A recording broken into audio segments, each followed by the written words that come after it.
કેનાલમાં પડેલા ગાબડા બાદ પિયત માટે દાંતીવાડા ડેમની પાણી મુખ્ય કેનાલમાં છોડીને કેનાલ પુનઃ શરૂ કરવામાં આવતા ખેડૂતોના મુરઝાઈ રહેલા પાકને જીવનદાન મળ્યું છે। બનાસકાંઠા અને પાટણના ધરતીપુત્રો માટે લાંબા ઇંતજાર બાદ આખરે રાહતના સમાચાર સામે આવ્યા છે।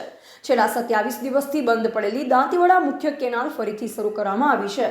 કેનાલમાં પડેલા ગાબડાના કારણે સિંચાઈનું પાણી બંધ થતાં ખેડૂતોનો ઊભો પાક મુરઝાઈ રહ્યો હતો, પરંતુ તંત્રની કામગીરી અને ખેડૂતોના આક્રોશ બાદ હવે 533 ક્યુસેક પાણી છોડવામાં આવ્યું છે। બનાસકાંઠા અને પાટણ જિલ્લાની જીવાદોરી સમાન દાંતીવાડા મુખ્ય કેનાલ ફરી એકવાર વહેતી થઈ છે।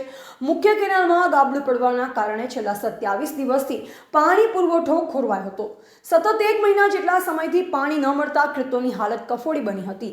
ઉનાળુ પાક પાણી વગર મુરઝાઈ રહ્યો હતો અને ધરતીપુત્રોના જીવ અદ્ધર થઈ ગયા હતા। ઉલ્લેખનીય છે કે કેનાલ બંધ રહેતા ગઈકાલે રોષે ભરાયેલ ખેડૂતોએ ગઢ કચેરી ખાતે એકઠા થઈ ઉગ્ર ધરણા કર્યા હતા।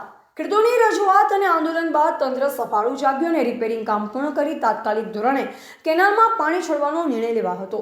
હાલ તબક્કાવાર રીતે 533 ક્યુસેક પાણી છોડવામાં આવી રહ્યું છે, જેનાથી હજારો હેક્ટર જમીનમાં ઉભેલા પાકને નવું જીવનદાન મળશે।